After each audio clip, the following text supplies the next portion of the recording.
Post-game wrap-up here in Newark, New Jersey with assistant coach Colleen Morriarty. I'm Drew Casey.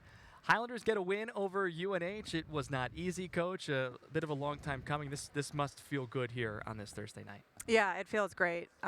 We worked really hard. We had all week to prep for this. And it's been a long time coming, so definitely feels good.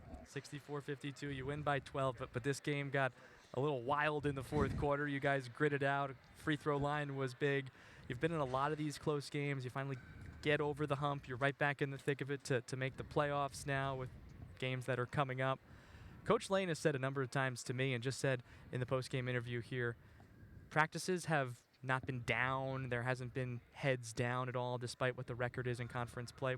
Where does that come from? Yeah, that's been a huge focus for us, just to have good energy every day. Our players work hard, on the court, in the classroom, but it's really on them, and they've been having great energy. Pre-game warm-up has been great. Today was awesome. Just really proud of how they prepared for this game and really followed the game plan. Marissa gets her first start after a career day on Saturday up at Binghamton. What did you see from her hitting those 2 threes early? Seemed like she was comfortable. Yeah, kid can shoot. She played really well against UNH last game too, so she's really stepped up.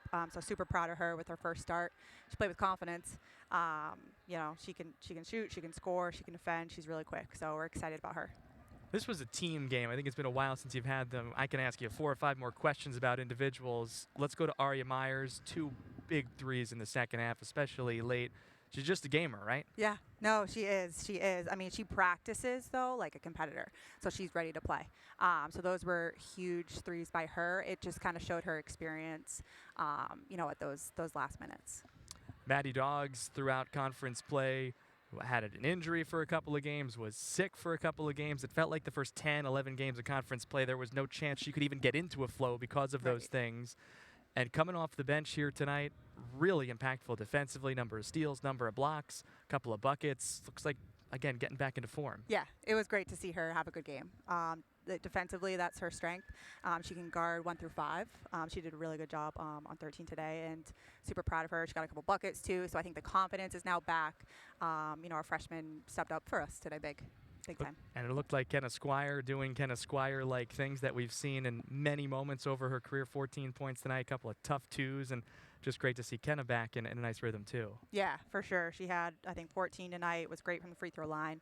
You got to rely on your seniors, but our freshmen stepped up, too. So really proud of the team effort in preparing for this. You always have to talk about Ale, too, with another big night. It ends up with 18 points, 5 of 7 from the free throw line as well.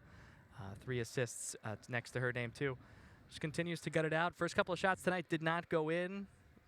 She seems to have a very short memory. Yeah, which is great. We want everyone to have a short memory. But she's confident. She carries us with confidence, and she really hypes up our team. She competes and plays, and we're glad to have her on our team.